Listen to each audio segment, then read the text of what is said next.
15절에서 22절, 우리 오늘 두 군데 볼 건데요. 우선 사무엘하 21장 15절에서 22절까지의 말씀, 구약성경 500쪽입니다. 사무엘하 21장 15절에서 마지막 22절까지 천천히 한번 읽어보도록 하겠습니다. 15절입니다. 시작. 블레셋 사람이 다시 이스라엘을 치거늘 다윗이 그의 부하들과 함께 내려가서 블레셋 사람과 싸우더니 다윗이 피곤하매 거인족의 아들 중에 무게가 300세겔 되는 노창을 들고 세 칼을 찬 이스비브노비 다윗을 죽이려 하므로 스리아의 아들 아비새가 다윗을 도와 그 블레셋 사람을 쳐 죽이니 그때에 다윗의 추종자들이 그에게 맹세하여 이르되 왕은 다시 우리와 함께 전장에 나가지 마옵소서. 이스라엘의 등불이 꺼지지 말게 하옵소서 하니라. 그 후에 다시 블레셋 사람과 곱에서 전쟁할 때에 후사 사람 시브게는 거인족의 아들 중의 삽을 쳐 죽였고 또다시 블레셋 사람과 곱에서 전쟁할 때에 베들레헴 사람 야레오르김의 아들 엘하나는 가드 골리앗의 아우 나흐미를 쳐 죽였는데 그자의 창자루는 배틀채 같았더라. 또 가드에서 전쟁할 때에 그곳에 키가 큰 자 하나는 손가락과 발가락이 각기 6개씩 모두 24개가 있는데 그도 거인족의 소생이라. 그가 이스라엘 사람을 능욕함으로 다윗의 형 삼마의 아들 요나단이 그를 죽이니라. 이 네 사람 가드의 거인족의 소생이 다윗의 손과 그의 부하들의 손에 다 넘어졌더라. 자, 한 군데 더 보죠. 우리 23장입니다. 두 장 넘기면 23장인데요. 우리 다 읽지 말고요. 8절부터 12절까지만 읽어봅시다. 23장 8절로 12절까지만 한번 읽어봅시다. 시작. 다윗의 용사들의 이름은 이러하니라. 다그몬 사람 요셉 바세벳이라고도 하고 에센 사람 아디노라고도 하는 자는 군 지휘관의 두목이라. 그가 단번에 800명을 쳐 죽였더라. 그 다음은 아호와 사람 도대의 아들 엘르아살이니 다윗과 함께한 세 용사 중의 한 사람이라. 블레셋 사람들이 싸우려고 거기에 모임에 이스라엘 사람들이 물러간지라. 세 용사가 싸움을 도두고 그가 나가서 손이 피곤하여 그의 손이 칼에 붓기까지 블레셋 사람을 치니라. 그날에 여호와께서 크게 이기게 하셨으므로 백성들은 돌아와 그의 뒤를 따라가며 노력할 뿐이었더라. 그 다음은 하랄 사람 아게의 아들 삼마라. 블레셋 사람들이 사기가 올라 거기 녹두나무가 가득한 한쪽 밭에 모임에 백성들은 블레셋 사람들 앞에서 도망하되 그는 그 밭 가운데 서서 막아 블레셋 사람들을 친지라. 여호와께서 큰 구원을 이루시니라. 아멘. 예, 우리 오늘 21장 15절부터 22절 그리고 우리 23장 사실은 우리가 8절부터 12절까지만 읽었지만 39절까지 동일한 이야기를 하고 있습니다. 그게 뭐죠? 여기에 뭐가 나왔죠? 그래서 다윗의 용사들이 나옵니다. 다윗의 용사들. 이 다윗의 용사들의 목록이 몇 번이 나와요. 몇 번이 나오는데 특별히 사무엘서에서 이제 나오는 이 부분들이 의미가 있다라고 이야기했습니다. 그죠? 요거 우리가 21장부터 24장까지 우리 지난주에 본 대로, 그죠? 이렇게 쌍을 이루는 구조를 가지고 있다 얘기했습니다. 그러니까 우리가 요 본문을 다루고 우리가 다음 주에는 다윗의 기도시, 특별히 그가 하나님께 이제 감사하는 시, 그 내용이 나오고 우리가 마지막에는 유언시, 이렇게 이제 가운데 있는 것들을 보게 되는데요. 그것을 바깥에 딱 이렇게 마치 껍질처럼 딱 싸고 있는 게 이 용사들의 어떤 이제 목록입니다. 용사의 목록인데요. 이게 이렇게 보면, 이런 본문 보면 이게 의미가 없는 것 같잖아요. 그죠? 의미가 있습니다. 의미가 있고, 우리 조만간에 이제 지금 설교하는 게 끝나면 레위기를 한번 보고 싶은데요. 레위기도 보면 되게 지루하잖아요. 우리가 또 2019년 들어가면은 또 우리가 성경 읽기 표로 통독을 하겠지만 나름대로 읽고 싶은 분들은 또 창세기부터 시작하겠죠. 그럼 창세기부터 하면 어디서 막혀요? 항상 레위기에서 끝나요. 그래서 왜 레위기에서 끝나냐면 그 제사법이 그냥 지루하게 나오거든요. 근데 그게 다 의미가 있습니다. 그런데 그래서 어쨌거나 뭐 레위기도 나중에 보고 싶은데, 특별히 이 사무엘서에 나오는 이 용사들의 목록, 그냥 이름만 나오고 이 사람들이 뭐 했다 이런 얘기 드리거든요. 근데 이것들이 이제 의미를 가지고 있는 거 좀 우리가 볼 수 있습니다. 우선 한번 천천히 한번 요 두 본문을 한번 보도록 합시다. 예, 우리 1번 한번 승미 형제 한번 읽어주실래요?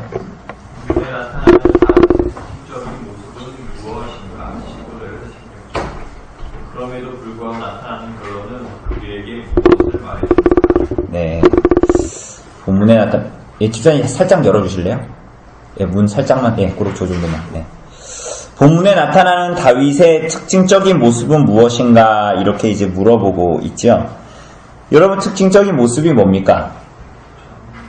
다윗의 특징적인 모습.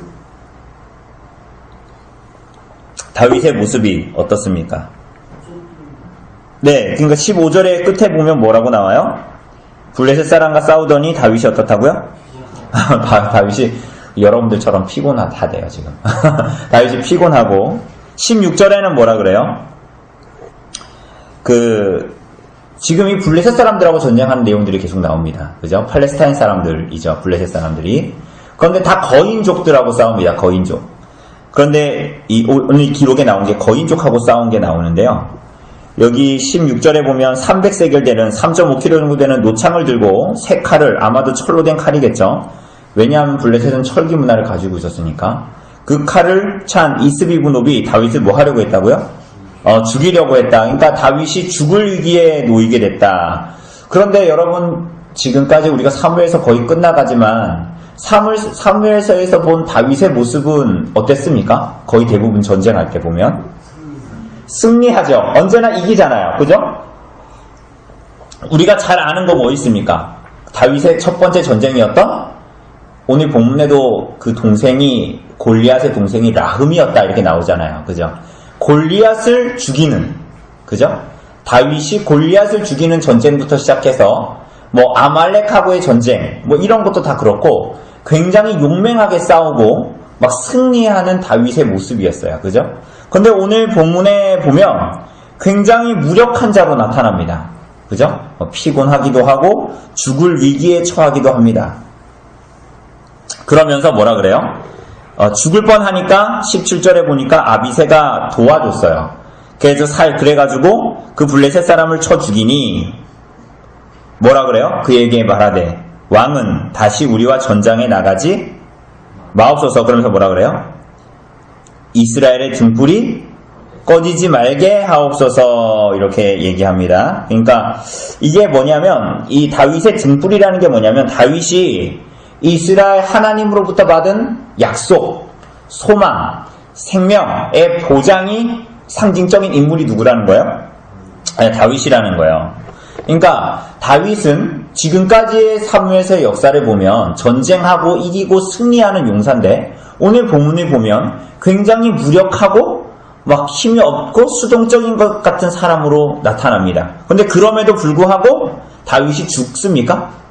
피곤해서 전쟁에서 막 칼을 맞아 죽습니까? 그렇지 않고 오히려 하나님으로부터 보호받는다. 심지어는 지금 계속 싸우고 있는 사람들이 어떤 사람들이라고요?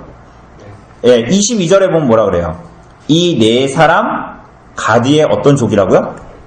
거인족이다. 그러니까 다윗이 지금까지 싸운 모든 사람들은, 블레셋 사람들은 오늘 본문에서 특별히 네 사람의 용사를 설명하면서 이 네 용사가 죽인 사람들은 다 블레셋의 용사들이다. 심지어는 뭐라 그래요? 20절에 보니까 가드에서 전쟁할 때 이 삼마의 아들 요나단이 죽인 사람은 어떤 사람이에요? 키가 큰 자인데 이 사람이 어때요? 손가락 발가락이 몇 개래요?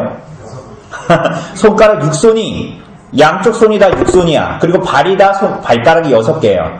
그러니까 이런 건 뭐냐면, 이런 건 뭘 얘기하냐면, 전사라는 뜻이에요, 전사. 그러니까 우리가 그냥 손이 손가락 6개다. 쟤 좀 기형이다. 수술해서 잘라내야지 하나는. 뭐 그렇게 지금은 생각하지만 이 시대의 블레셋의 거인족 중에 이런 사람이다 하는 것은 뭐예요? 예를 들면 이 두 손으로 싸우는데 팔이 하나 더 있으면 더 잘 싸웁니까? 못 싸웁니까?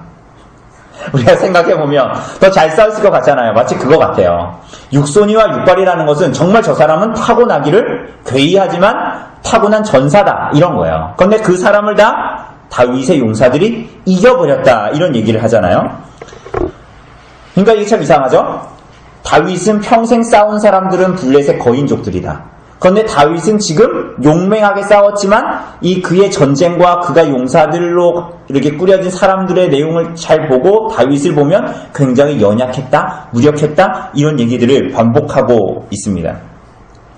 결국은 이 얘기는 무슨 얘기냐면 마지막 22절에 나온 대로 다윗의 그 거인족의 소생이 다윗의 손과 그의 부하들의 손에 다 넘어졌다. 이렇게 여기에 이제 포커스를 요점을 두고 있는 거예요. 다윗이 블레셋을 완전히 제압했다라는 거야. 그렇게 이스라엘 백성들을 끊임없이 괴롭혔던 블레셋을 완전히 제압했다. 여러분 그런데 이런 얘기를 쓰려면 다윗이 어떤 사람으로 나와야 돼요? 우리들의 상식으로는. 어떤 누군가 역사를 쓰면 조성룡에 대해서 이 사람이 블레셋하고 가지고 이겼다 평생을 그러면 그 본문에는 제가 어떤 사람으로 나와야 돼요? 굉장히 강하고 힘센 사람이고 막 천하무적의 사람으로 나와야 되는데 결론은 오늘 본문에서는 블레셋을 완전히 제압했다라고 나오지만 다윗은 그런 사람으로 소개되고 있지 않죠. 약한 사람으로 피곤한 사람으로 죽음의 위기에 처한 사람으로 나오잖아요. 그죠? 이렇게 한 이유가 뭘까요? 성경이 이렇게 묘사하고 있는 이유가 뭘까요? 실제로 그러했지만 일이 없었던 일이라는 것이 아니라 실제로 그 다윗의 싸움 속에서 그러했지만 다윗이 블레셋을 제압하고 다윗이 그의 인생에서 싸워 이긴 모든 승리는 누구의 승리였다? 하나님이 그에게 허락하신 승리였다라는 거예요. 여러분 우리가 이 땅을 살아갈 때 하나님 말씀으로 때로는 순종하고 그래가지고 뭔가 승리를 쟁취하는 것 같고 이번 주에 도르트 신조에서도 봤던 것처럼 지난주에도 본 것처럼 육신과 세상과 사탄이 우리를 유혹하고 시험하고 우리를 넘어뜨리려 하지만 그 가운데 때로는 우리가 승리할 때에 보면 참 내가 이 정도 하니까 이 정도 그래도 싸움을 하고 미혹을 이기고 그래도 이런 어려움 속에서 내가 믿음으로 내가 그래도 대가와 수고를 지불하며 살았다. 뭐 이렇게 얘기하지 않습니까? 그런 마음이 들 때가 있죠. 그러나 다윗의 지금 일생의 마지막을 얘기하면서 그의 일생의 모든 전쟁은 그분의 교회와 성도들의 모든 싸움은 누구의 싸움이었다? 하나님의 싸움이었다는 거예요. 하나님의 도우심과 하나님의 능력으로 말미암은 것이다. 이걸 다시 얘기하면 다윗이 일평생 하나님 앞에 살아가면서 모든 문제 가운데 우리 내일 시편 27편 볼 건데요. 모든 문제 속에서 하나님을 의뢰하고 의지하였다라는 것을 이야기합니다. 그래서 이 전쟁이 여호와의 전쟁이었다. 특별히 블레셋을 이야기한 것은 다윗의 일생 동안의 싸움이 자기의 유익을 위해서 싸운 싸움이 아니라 이스라엘 하나님께서 불러주신 그 이스라엘 백성들의 하나님께서 주시고자 하는 하나님 안에서의 안식 뭐 이런 것들을 누리기 위해서 다윗이 싸운 싸움이었다. 여호와의 전쟁이었다. 이렇게 얘기하고 있습니다. 여러분 그러니 다윗이 이런 전쟁에서 하나님 앞에 승리할 수 있었던 이유는 여호와의 전쟁. 다르게 얘기하면 하나님께서 언약하신 대로 이 사람을 붙드시고 이끌어주셔서 승리했다는 거 아닙니까? 그죠? 그러니 군사력이든 그 상대가 블레셋 거인족이든 그게 문제가 되지? 돼요? 안 돼요? 문제가 되지 않았다라는 것을 이야기합니다. 이 얘기는 아주 기본적으로 얘기하면 여러분과 저의 삶에도 마찬가지라는 거예요. 다윗도 한 명의 성도였고, 그리고 다윗이 왕으로 있었던 이 나라는 구약의 교회였습니다. 그죠? 오늘 우리들이 몸담고 있는 교회와 같이.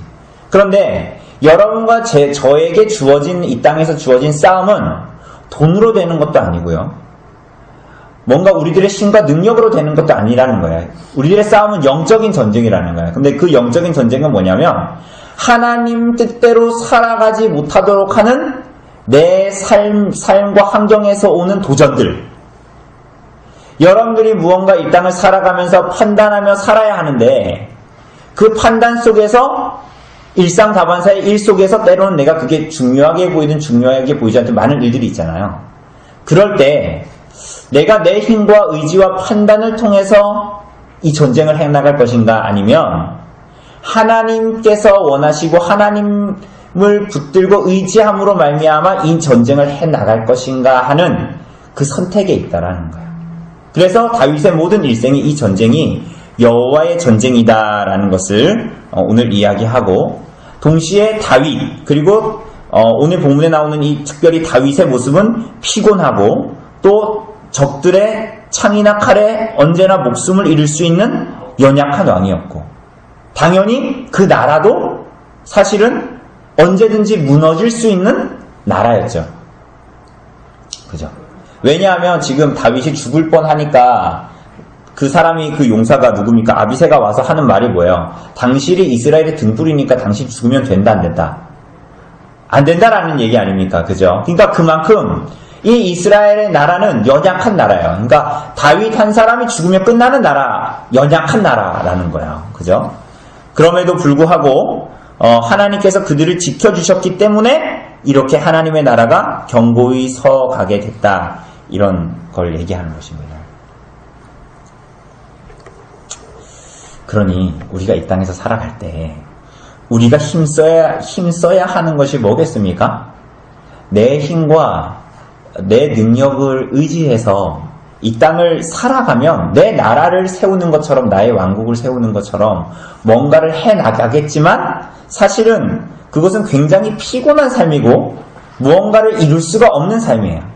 제가 오늘도 얘기했다시피 오늘도 기도할 때도 우리가 100년도 안 되는 이 땅에서의 인생을 살아가잖아요. 그런데 마치 30대, 40대, 50대에는 내가 무언가를 이룰 수 있는 힘이 있는 것 같지만 그 시간이 지나면서 내 왕국이 연약해지는 것을 느끼잖아요. 그죠?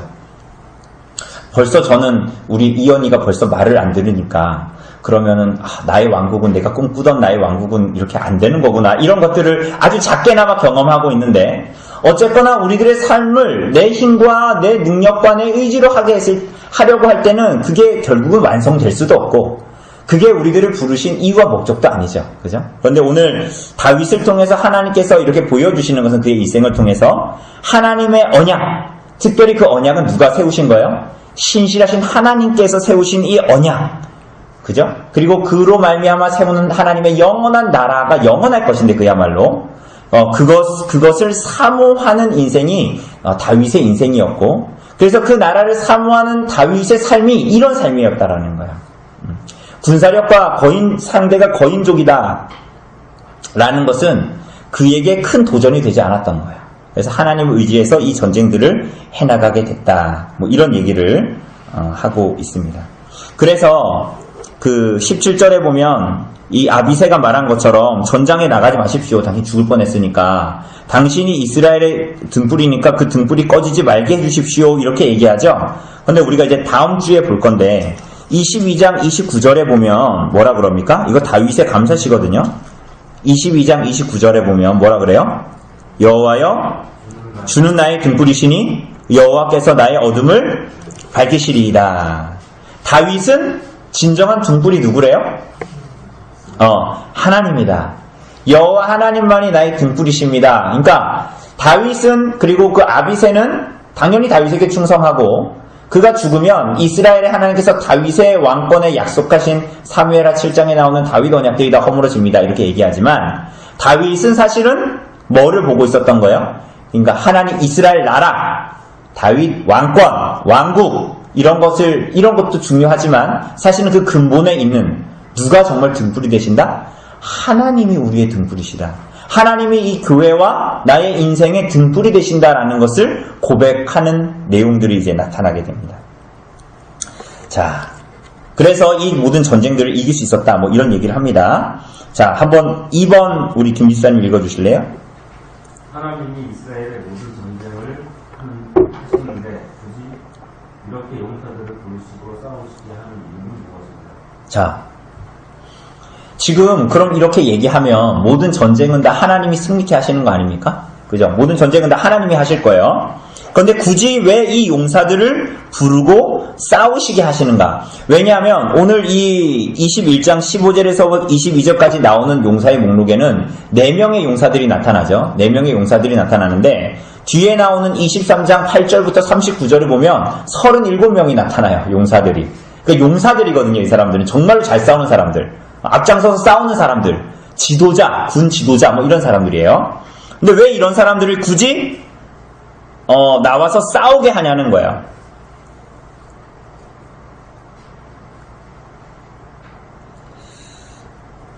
왜 그럴까요? 이거는 어떻게 보면 어떤 사람들은 되게 이제 신정론적인 접근을 합니다. 그러니까 뭐 죄에 대해서 얘기할 때 또 하나님은 왜 굳이 우리를 불러서 왜 존재하게 하셔서 죄를 짓게 하시냐는 거예요. 하나님은 스스로 만족하시는 분인데 왜 우리를 다 아시는 분이라면서 왜 우리를 굳이 나로 하여금 나를 불러서 나라는 존재를 하나님께서 불러서 내가 있는 거 아닙니까 지금? 그러니까 여러분들 가운데 하나님이 부르시지 않았는데 여기 계신 분 있습니까? 그런 사람 없잖아요. 하나님이 불러서 여기에 있는 거잖아요. 근데 때로는 사람들은 이런 질문 하잖아요.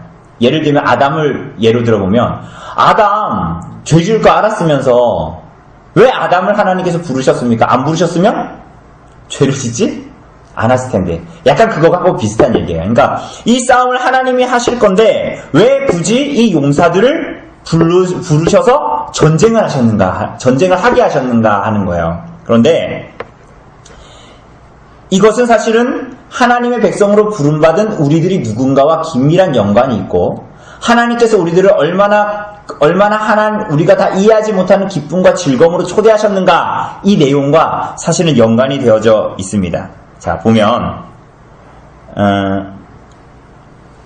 아까도 봤다시피 다윗이 블레셋 장군 아까도 얘기했다시피 골리앗을 이겼고 그 동생도 뭐 라흠이라는 사람도 용사들이 다 이겼습니다. 그죠? 그런데 하나님은 이 장대한 자들 블레셋 사람들을 너희가 다 이겼다라고 얘기하면서 사실은 너희가 이긴 게 아니라 하나님이 주권적으로 일하셨다 이렇게 얘기하죠? 그럼 이렇게 얘기하면 아까도 얘기했다시피 왜 우리의 헌신과 충성이 요구되냐는 거예요. 우리들이 오늘 교회를 이루면서 있지만 우리가 복음을 전하지만 하나님께서 구원하실 자들은 구원하실 건데 왜 우리로 하여금 존재하게 하여서 왜 우리로 하여금 헌신하고 충성을 우리에게 요구하시는가? 예를 들면 이런 겁니다. 아주 쉽게. 여러분 헌금을 하죠? 하나님이 돈이 없어도 일하십니까? 안 하십니까? 하나님이 돈이 없어서 여러분들이 헌금하게 하십니까? 하나님이 돈이 없으신 분이 아니죠. 모든 게 하나님 것인데 모든 존재가 하나님이 불러서 존재하는 존재들인데 그러면 하나님은 우리가 헌금 안 해도 되자 하나님 일을 하실 수 있잖아요. 그죠? 여러분이 헌신 충성 안 해도 하나님은 일하시잖아요. 근데 왜 하나님은 우리가 성경의 내용들을 계속 읽어보면 우리 이번 주에도 헌금하셨잖아요. 그죠? 왜 헌금하시고 왜 헌신하시고 왜 충성하시죠? 하나님은 그게 없어서 일 못하시는 분도 아닌데 왜 우리들에게 그걸 요구하시죠?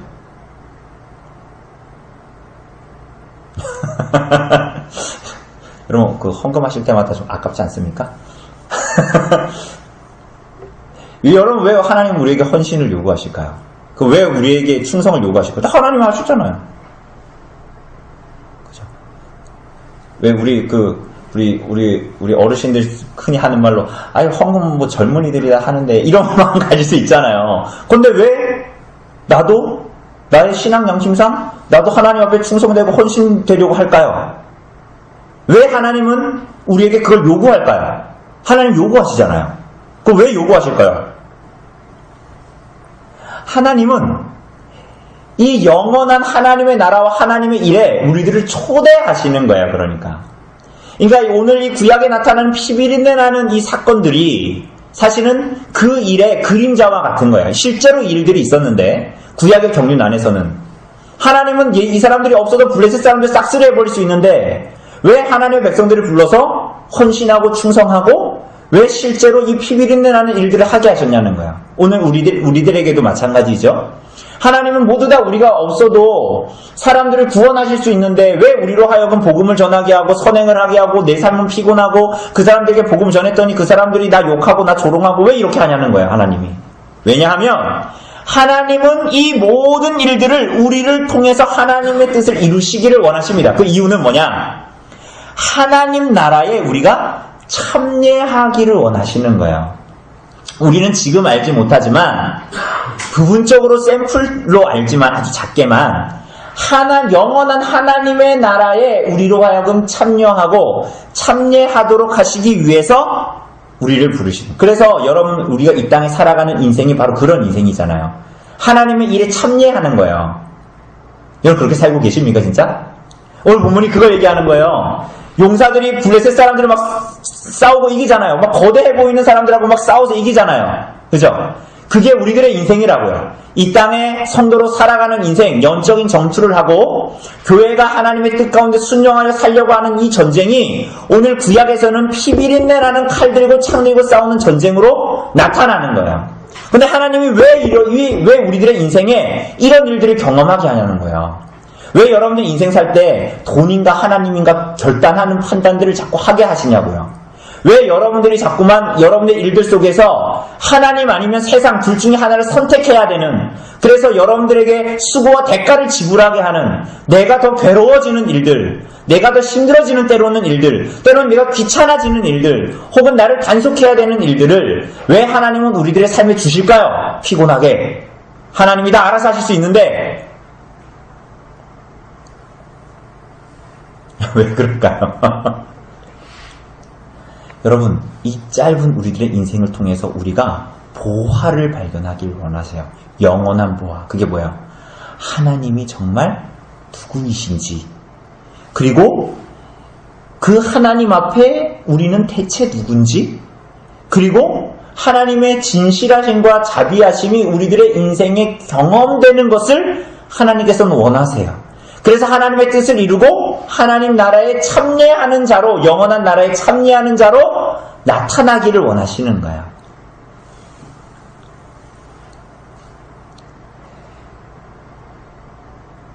그죠? 그래서 보면 이 21장의 맨 마지막 절이 이렇게 끝나죠. 이 네 사람 가드의 거인족의 소생이 다윗의 손과 그의 부하들이 손에 넘어졌다, 죽었다, 이런 얘기를 하잖아요. 이렇게 끝맺습니다. 그런데 여기에 나오는 다윗의 용사들이 다 누구냐 하면 우리 곧 보겠지만 23장에 나오는 아둘람 굴에 다윗과 함께 있었던 사람들이에요. 이 사람들이. 그게 누구냐 하면 아둘람 굴에 어떤 사람들이 있었죠? 다윗과 함께? 빚진 자들, 마음이 상한 자들, 원통한 자들이었습니다. 그죠? 그러니까 오늘 22장에서 그리고 특별히 이 24장까지 다윗의 왕국이 마무리되는 시점에서 다윗과 함께 다윗을 도와 하나님의 나라를 이루는 이 전쟁을 하는, 교회를 이루고 성도로 살아가는 이 인생을 살아가는 사람들이 대체 누구인가 하는 것들을 이 용사들의 목록을 통해서 잘 보여줍니다. 이 사람들이 누구라고요? 다윗과 함께 아둘람 굴로 쫓겨가 있었던 사람들이라는 거예요. 그러니까 하나님은 이 땅의 성도의 인생과 교회의 삶을 통해서 우리가 누구인지를 알게 하십니다. 우리가 원래 누구였는지를 알게 하십니다. 그리고 그와 반하여 하나님이 어떠한 분인 줄 알게 하시죠. 하나님의 지극히 크심을 보면 인간은 어때요? 지극히 죄악되다는 걸 알게 되는 것입니다. 그런데 이 지극히 죄악된 인간을 들어서 하나님의 나라에 사용하시는 걸 보고 하나님 나라로 초대하시고 참여하시기를 원하는 하나님을 목격하게 되면 하나님의 신실하심과 은혜가 얼마나 큰가를 알게 되는 거죠. 나의 죄됨을 너무나 작게만 알고 있으면 어때요? 하나님의 나를 구원하신 하나님의 은혜도 너무나 작게 여겨지고, 내가 하나님 앞에 얼마나 죄인인가를 더 깊이 알고 내가 어떤 존재였는가를 더 크게 알면 이런 나를 부르신 하나님의 은혜는 그와 비례하여 크게 경험되어지는 것이에요. 그러니까 오늘 이 다윗의 목록에 나타난 사람들, 이 사람들은 태생적으로 잘나서 의로워서 대단한 사람들이라서 이 전쟁을 하는 사람들이 아니라 그것을 얘기하고 있습니다. 그래서 우리가 도르트 신조에서도 봤잖아요. 우리가 성도로 부름받았지만 우리들의 이 땅에서 인생에서는 세 가지가 우리를 공격한대요. 그게 뭐예요? 여러분들 이 땅에 살아가면서 일주일 동안 살아가면서 누가 여러분을 공격하던가요? 남편이? 자식이? 이웃집이? 누가 여러분을 공격하던가요? 여러분, 영적인 전쟁에 여러분들을 누가 공격해요? 세 가지 공격합니다. 여러분들 안에 있는 죄, 그걸 육신이라고 표현하죠? 세상, 그리고 공중 권세 잡은 자인 누구예요? 사탄이 여러분들을 공격하죠. 때로는 그래서 우리가 오늘 본문에 나오는 다윗처럼 피곤하고 지친 것처럼 정말 거반 죽을 것처럼 느껴지기도 합니다. 그래서 내 인생이 굉장히 하나님 앞에 성도로 살아가면서 초라해지기도 하고 내가 폐잔병같이 느껴지기도 하고 이 싸움에 매일 던져지는 거예요. 그런데 사실은 이 전쟁의 주인이 누구다? 하나님이시고 하나님이 우리를 이끄시고 그렇기 때문에 우리는 오히려 반대로 신실하신 하나님을 믿고 의지하여 이 사람들에게는 끝난 전쟁이지만 우리들에게 앞으로 있는 전쟁을 지금 이 땅에서 여러분과 제가 해나가는 거야. 그래서 이 믿음을 따라 갔던 사람들이 믿음으로 하나님을 의지하여 이 전쟁을 한 다윗과 그 용사들처럼 하나님의 말씀을 따라 이 땅에 교회를 이루고 성도로 살아가기를 힘쓰고 주님을 따르도록 주님께서 우리들을 부르고 계시는 거예요. 그래서 참된 왕이 하나님이시면 그 하나님 나라에 속해 있는 하나님의 백성들이 어떻게 살아야 하는가를 말해주는 겁니다. 여러분, 그런데 이 말은 좋은 말입니까? 나쁜 말입니까? 제가 지금 하는 말은 다 좋은 말이잖아요. 지금 제가 하는 말 중에 나쁜 말이 뭐가 있어요? 그냥 듣고 있으면 다 좋은 말이에요. 다 좋은 말이거든요. 들으면 성경에서 맨날 듣던 얘기예요. 그런데 이게 우리들의 실제인가를 우리들에게 도전하는 거예요. 성경이. 그래, 이 사람 의지해서 하나님 의지해서 거인족하고 싸워서 이겼대요. 육손이 육발이 얼마나 무섭겠어요. 보기만 해도 징글징글 할 거 아니에요. 힘도 셀 거 아니에요. 그런데 하나님을 의지해서 이겼대요. 왜? 이 전쟁은 하나님의 전쟁이니까 하나님이 내가 좀 작지만 당연히 승리하게 해주실 거라고 믿고 전쟁에 나가 이겼대요. 대단하죠? 막 박수 치고 싶잖아요. 그런데 이 하나님을 정말로 의지하고 믿는 믿음이 우리의 영적인 전쟁에 진짜 있냐고 묻는 거예요. 정말 그렇게 하나님의 언약을 믿고 싸우겠냐는 거예요. 그 싸움으로 교회와 성도들을 부르셨다라는 것입니다.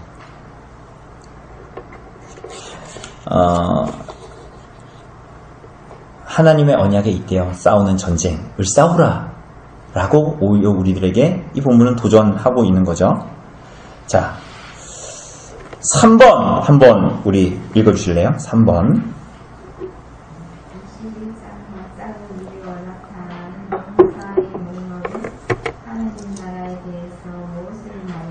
네, 21장에서 용사의 목록 나왔는데 우리가 읽었던 23장 있잖아요. 23장의 8절 보면 여러분들 성경에 제목 나와 있죠? 뭐라고 나와 있어요? 다윗의 용사들 이렇게 나옵니다. 그래서 우리가 너무 길어서 안 읽었지만 이거 39절까지 다 용사들의 기록이에요. 그런데 여러분들 좀 읽기 쉬우시라고 보면 우선은 대충 훑어보면 세 그룹으로 나눕니다. 세 그룹. 그래서 8절에서부터 우리가 읽었던 12절까지 있잖아요. 거기서 세 용사가 나와요. 요셉, 밧세벳 8절에 보니까 아디노라고 하는 사람. 또 누가 나와요? 9절에 보면 도대의 아들 엘르아살. 그리고 11절에 누가 나와요? 하랄 사람 아게의 아들 삼마. 이렇게 세 명이 나옵니다. 여러분, 이 사람들이 누구냐면 최고위직 용사예요. 그러니까 싸움을 해도 레벨이 있잖아요. 제일 잘 싸우는 사람들이에요, 이 사람들이. 그래서 이 첫 번째 그룹이 이렇게 나옵니다. 그리고 그 다음에 13절부터 23절까지 어떤 이야기가 나오면서 3명의 용사들이 나오는데요. 이 사람들이 그 다음 급에 있는 용사들이에요. 그 다음 급에 있는 용사들. 8절부터 12절에 있었던 3명이 가장 고위직. 그리고 그 다음에 나타나는 이 13절부터 23절 얘기가 또 나오는데 거기에 나오는 세 용사들이 그 아래 용사들. 그리고 24절부터 39절까지는 이름이 쫙 나오죠. 대충 성경만 봐도 그죠? 누구의 아들 누구 이름 나오잖아요. 근데 이게 30명이에요. 31명. 그러니까 총 합하니까 몇 명이에요? 8절부터 마지막까지 37명. 이렇게 이제 나타나는 것입니다. 그죠? 37명. 그런데 여러분 왜 이런 목록을 쭉 써놨을까요?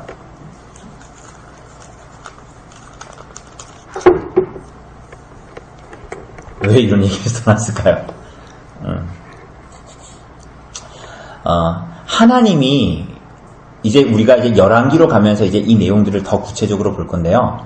하나님의 나라가 다윗 한 사람의 신앙으로 세워지는 나라가 아니다라는 것을 아주 잘 보여줍니다. 다윗 언약에 의해서 하나님의 나라, 오늘 우리로 얘기하면 교회가 어떤 한 사람이, 예를 들면 뭐 김영일 집사님 한 분이, 조 집사님 한 분이 잘해서 교회가 이루어지는 나라가 아니라 이 나라가 하나님의 말씀에 헌신되고 충성된 사람들이 이루어내는 공동체다라는 것을 잘 보여줍니다. 왜냐하면 그 23장에 나타나는 이 용사들, 특별히 이제 뒤쪽의 내용들을 쭉 보면 뭐 아나돗 사람, 뭐 아비에셀, 뭐 후사 사람, 뭐 아호와 사람, 뭐 이런 식으로 나오죠. 이게 무슨 얘기냐면 이스라엘의 전 지역을 대표하는 인재들이다 이렇게 얘기합니다. 그러니까 우리나라로 치면 뭐야? 충청도에 누구, 뭐 경상도에 누구, 강원도에 누구 이런 거예요, 이게. 그러니까 이 이스라엘 나라로 부름받은 모든 하나님의 모든 지파들의 백성들이 거기에 하나님께 헌신되고 충성된 자들이 다 하나님께서 이스라엘 등불로 세우신 다윗에게 붙어 있는 거야. 그래서 그 이스라엘 나라, 하나님께서 세운 이스라엘 나라에 헌신하고 충성하는 거야. 그래서 이스라엘 나라는 다윗의 왕국이라고 불리고 지금도 이스라엘 국기가 다윗의 별이라는 그 별이 새겨져 있지만 다윗 한 사람에 의해서 이 나라가 구성되어지고 나타나지는 게 아니라 우리가 신약에서 보는 것처럼 그리스도께서 교회의 머리시고 그 모든 지체들이 그 몸을 이루는 교회로 구성되어지는 것처럼 모든 사람들이 하나님의 말씀, 하나님 앞에 헌신되고 충성된 자들로 교회가 세워지고 나타나진다. 교회의 교회됨이 나타난다. 이렇게 얘기하고 있는 것입니다. 그죠? 여러분, 그러니, 여러분 잘 보세요. 교회가 정말 이런 공동체라고 아는 사람들은 누구나 한 사람 한 사람이 하나님 앞에 자라가려고 하죠. 하나님의 뜻을 더 알려고 하죠. 왜 그렇습니까?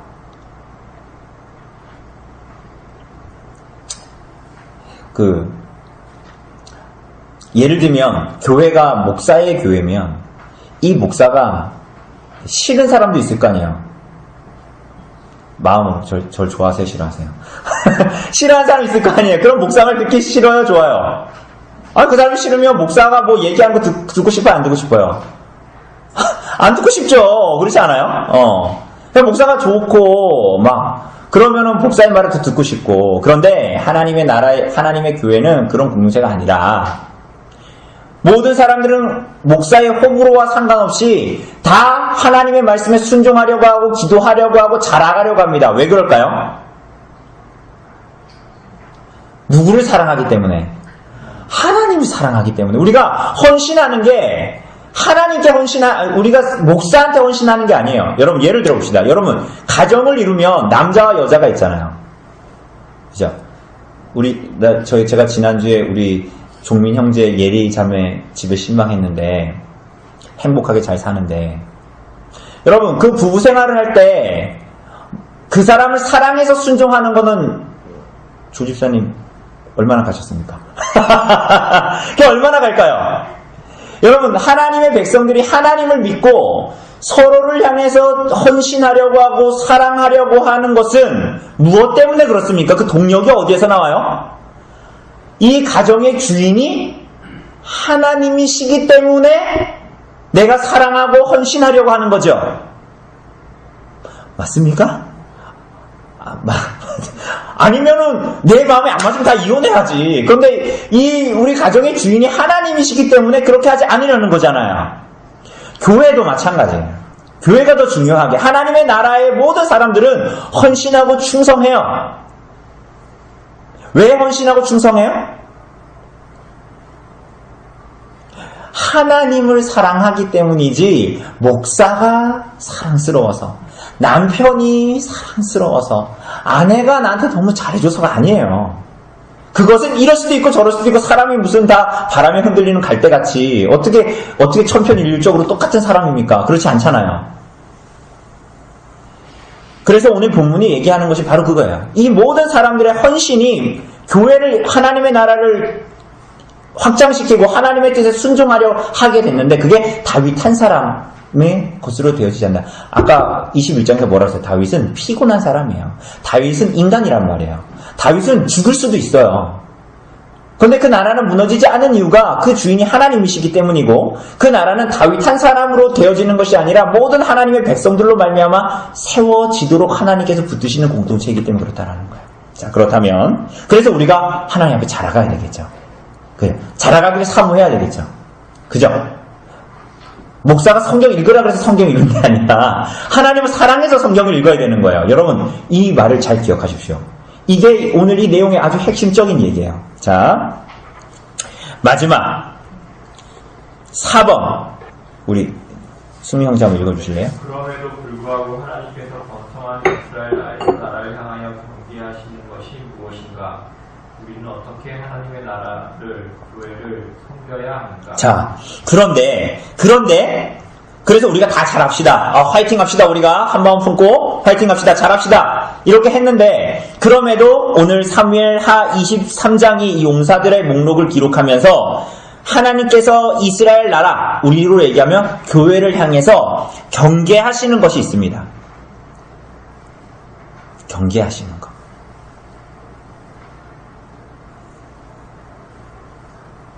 자, 그게 뭐냐면 오늘 본문의 용사들의 내용을 쭉 기록하는데 마지막에 누구를 기록합니까? 39절에 누구예요? 용사들의 목록을 기록하면서 마지막에 누구를 기록해요? 햇사람 우리아를 기록합니다. 우리아가 누굽니까? 우리아 하면 뭐가 떠올라요? 다윗의 죄가 떠오르죠. 우리아의 와이프가 바세바였는데 그죠? 막 그런 일들, 그의 살인과 간음죄들이 떠오르잖아요. 그죠? 그런데 용사의 목록의 맨 마지막에 우리아의 이름을 기록합니다. 그럼 우리아가 끝이냐? 용사의 이름이 끝이라서 이게 그냥 마지막에 그냥 우리아를 썼냐? 그게 아니라 사실은 우리가 이후에 보겠지만 역대상에 보면 역대상 11장 41절 이하에 보면 거기도 용사의 목록이 나오거든요. 그런데 41절에 우리아를 쓰고 우리아 이후에 16명 정도를 더 기록합니다. 용사들의 이름을 더 기록한다고요.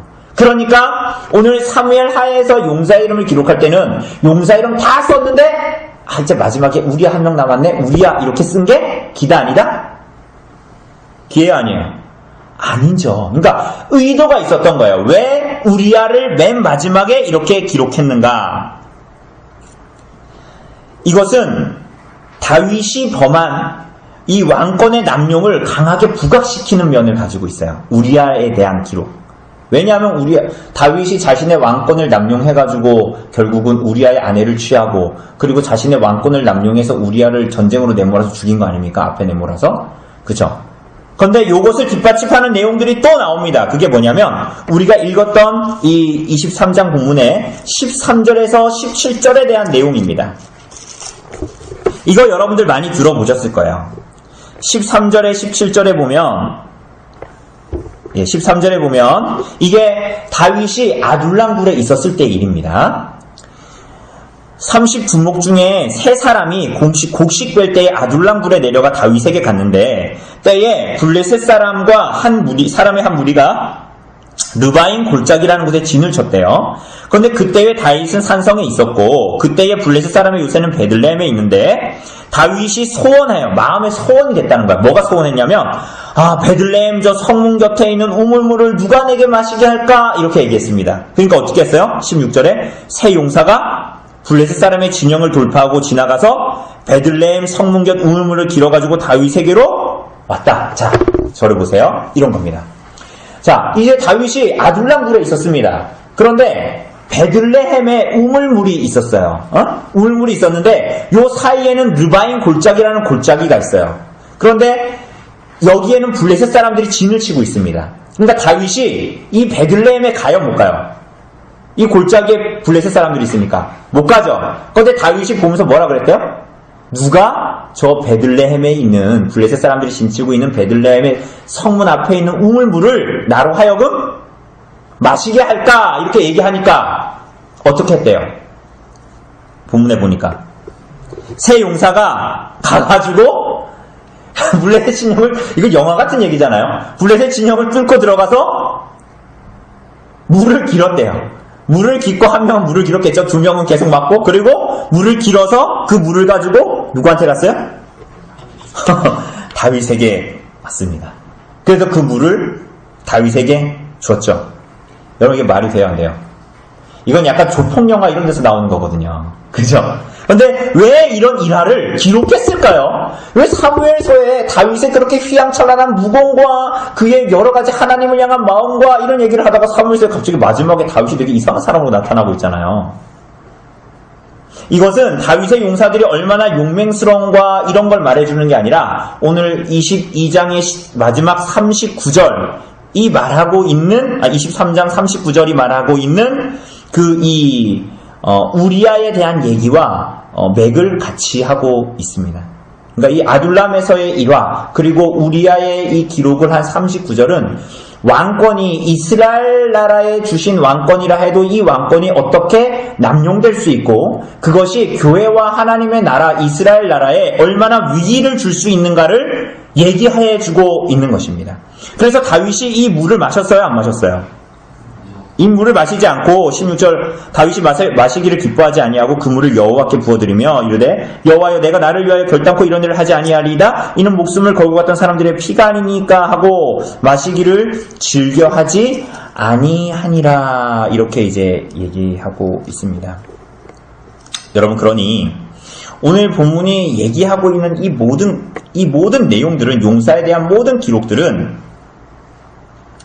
우리가 여러분이 하나님 나라에 충성된 자, 교회에 충성된 자로 이 땅을 살아가지만 하나님 나라와 교회를 위해서 살아가지만 그것이 초점이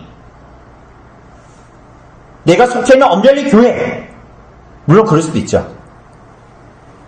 혹은 그래도 건전하고 나름대로 바르게 하려는 조성령 목사 물론 그럴 수도 있죠. 그래서 어떤 교회들은 담임 목사에 막 초점을 맞춰서 교회를 이룹니다.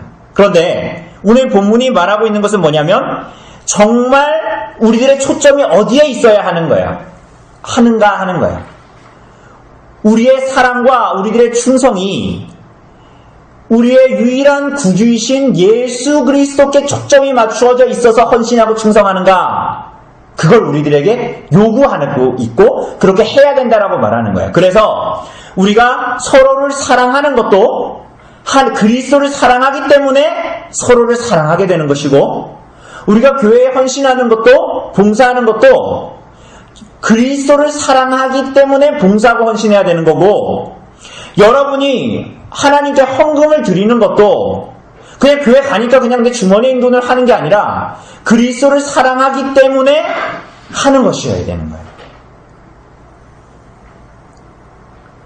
여러분 그렇지 않은 사랑은 반드시 왜곡되게 되어져 있습니다. 그렇죠? 여러분 우리가 뉴스에도 나왔다시피 그 명성교회 그 일들을 보면 김성환 목사 아들이 그렇게 세습을 하는데 그 대부분의 성도들은 다 어떻게 했습니까? 찬성했어요? 안 했어요? 다 찬성했죠. 그럼 뭘 얘기하는 것입니까? 그 사람들은 되게 이 용사들처럼 헌신되고 충성된 자들이라는 거예요? 아니에요. 그 모든 사랑이 왜곡된 사랑으로 나타나는 거예요. 가장 무서운 사랑이 왜곡된 사랑이죠. 여러분 교회를 사랑하는 것은 그리스도께서 피값 주고 사셨기 때문에 그분 때문에 사랑하는 거예요. 그분 때문에 봉사하고 그분을 사랑하기 때문에 봉사하는 것이고 그분을 사랑하는 것이기 때문에 충성하는 것이고 인간적으로 봤을 때는 30몇 살밖에 안 되는 저 목사가 하는 말씀을 듣고 권면을 듣는 것은 저 목사를 사랑해서 내가 그렇게 헌신하고 충성하고 그렇게 하는 것이 아니라 그리스도께서 두신 교회를 하나님께서 얼마나 사랑하시고 교회의 값을 그리스도의 피값으로 치르시고 그 피로 나를 구원하셨기 때문에 내가 그리스도를 사랑하기 때문에 헌신해야 그것이 왜곡된 사랑이 되지 않고 진실하게 하나님께서 받으시는 것이 되고 하나님 나라에 진실되게 우리가 참여하게 되는 것입니다. 여러분, 그때야 참되게 사랑할 수 있는 거예요. 여러분, 근데 그렇지 않은 헌금, 그렇지 않은 헌신, 충성, 박수는 하나님 나라를 망치고 교회의 거룩을 해치고 성도의 교제를 본질적으로 방해하는 것이 됩니다. 여러분, 오늘 본문이 이 용사들의 목록이 그걸 얘기하고 있는 거예요. 우리는 무엇 때문에 헌신하냐는 거예요.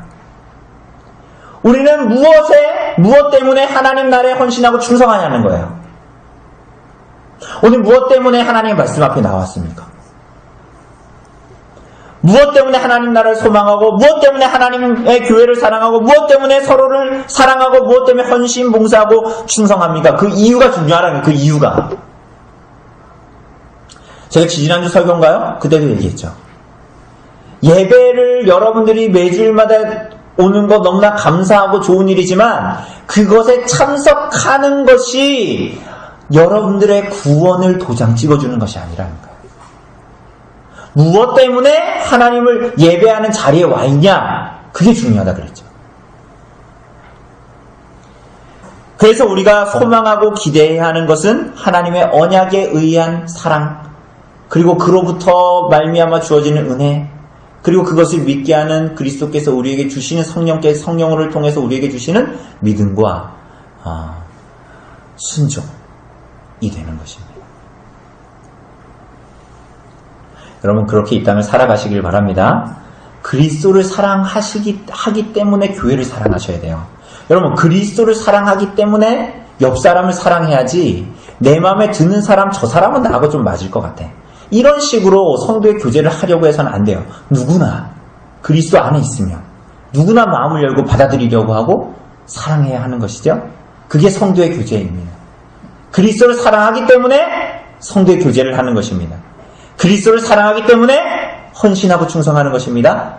여러분, 그런 사람들만 하나님 나라에 참여하는 사람이 되는 거예요. 새 용사가 싸움을 도두고 그가 나가서 손이 피곤하여 그의 손이 칼에 붙기까지 블레셋 사람을 치니라. 그날에 여호와께서 크게 이기게 하셨으므로 백성들은 돌아와 그의 뒤를 따라가며 노력할 뿐이었더라. 그 다음은 하랄 사람 아게의 아들 삼마라. 블레셋 사람들이 사기가 올라 거기 녹두나무가 가득한 한쪽 밭에 모임에 백성들은 블레셋 사람들 앞에서 도망하되 그는 그 밭 가운데 서서 막아 블레셋 사람들을 친지라. 여호와께서 큰 구원을 이루시니라. 아멘. 예, 우리 오늘 21장 15절부터 22절, 그리고 우리 23장 사실은 우리가 8절부터 12절까지만 읽었지만 39절까지 동일한 이야기를 하고 있습니다. 그게 뭐죠? 여기에 뭐가 나왔죠? 그래서 다윗의 용사들이 나옵니다. 다윗의 용사들. 이 다윗의 용사들의 목록이 몇 번이 나와요. 몇 번이 나오는데, 특별히 이 사무엘서에서 이제 나오는 이 부분들이 의미가 있다라고 이야기했습니다. 그죠?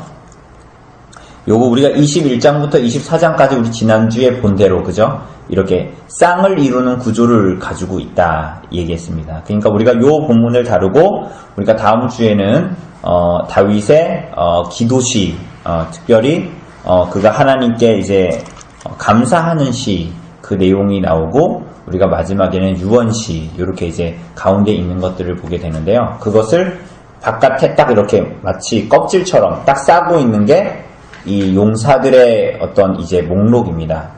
용사의 목록인데요. 이게 이렇게 보면, 이런 본문 보면 이게 의미가 없는 것 같잖아요. 그죠? 의미가 있습니다. 의미가 있고, 우리 조만간에 이제 지금 설교하는 게 끝나면 레위기를 한번 보고 싶은데요. 레위기도 보면 되게 지루하잖아요. 우리가 또 2019년 들어가면은 또 우리가 성경 읽기 표로 통독을 하겠지만, 나름대로 읽고 싶은 분들은 또 창세기부터 시작하겠죠. 그럼 창세기부터 하면 어디서 막혀요? 항상 레위기에서 끝나요. 그래서 왜 레위기에서 끝나냐면 그 제사법이 그냥 지루하게 나오거든요. 근데 그게 다 의미가 있습니다.